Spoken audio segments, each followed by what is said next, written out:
মুর্শিদাবাদের ফারাক্কা ব্যারেজে সরকারি আবাসন সংলগ্ন ৫ নম্বর রাস্তায় এক সদ্যজাত শিশুর মৃতদেহ উদ্ধার ঘিরে ব্যাপক চাঞ্চল্য ছড়ালো বৃহস্পতিবার সকাল সকাল। যেখানে ফারাক্কা ব্যারেজে এত নিরাপত্তার মধ্যে সিআইএসএফ পুলিশ প্রশাসন যথেষ্টভাবে তৎপর, সেই জায়গায় এই রকম অসামাজিক কাজ কি করে সম্ভব, এই নিয়ে উঠছে প্রশ্ন।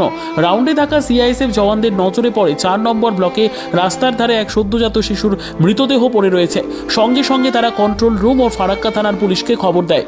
খবর পেয়ে তৎক্ষণাৎ ঘটনাস্থলে পৌঁছয় ফারাক্কা থানার পুলিশ এসে সদ্যজাত শিশুর মৃতদেহ উদ্ধার করে নিয়ে যায়। জনবসতি এলাকায় এই রকম ঘটনা কিভাবে ঘটলো, কোথা থেকে এই সদ্যজাত শিশুটির দেহ আসলো তা তদন্ত করে দেখার কথা জানাচ্ছেন স্থানীয় বাসিন্দারা। আমি তো ঘরেছিলাম, স্নান করছিলাম, আমাকে হঠাৎ পাড়ায় যে খবর দিল যেরকম তোমার পাড়ায় হয়েছে, আমি দৌড়ে এলাম। এখানে এসে দেখছি যে একটা সদ্যজাত বাচ্চা, মানে হয়তো রাত্রেই হয়েছে, এরকম নাভি সমেত রয়েছে।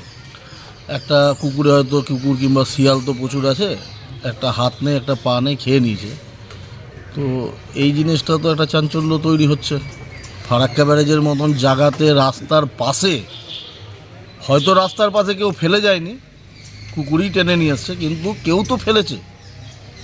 এটা কতটা সমাজের পক্ষে বার্তা, খারাপ বার্তা যাচ্ছে যে একটা সদ্যজাত বাচ্চাকে তারা ছাড়ছেন না।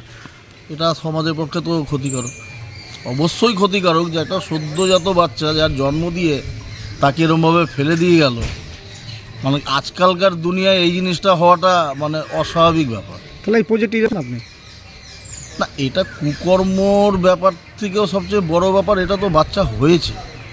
যে মহিলা গর্ভধারণ করেছে তার তো বাচ্চা হয়েছে, সেই মা কেরম যে হওয়ার পরে ফেলে দিয়ে। এখন পুলিশ কিংবা সিআইএসএফ তদন্ত করুক যে এটা ফারাক্কা ব্যারেজের কারণ না বাইরে দিকে কেউ এসে রাত্রে ফেলে দিয়ে গেছে, এটা তো আর আমরা সঠিকভাবে বলতে পারবো না। কিন্তু জিনিসটা এই সকালবেলায় দেখা গেল, যেটা কুকুরে টেনে নিয়ে আসছে রাস্তার পাশে। এটা সত্যতা যাচাই করা জরুরি। একদম উচিত, একদম উচিত। একটা নবজাতক বাচ্চা সে পৃথিবী দেখার আগেই এরকম অবস্থা হয়ে গেল, যেরকমভাবে তাকে ফেলে দিল, এটা মানুষ্য জাতি হিসাবে আমরা মেনে নিতে পারছি না। কি নাম আপনার? নবন দাস।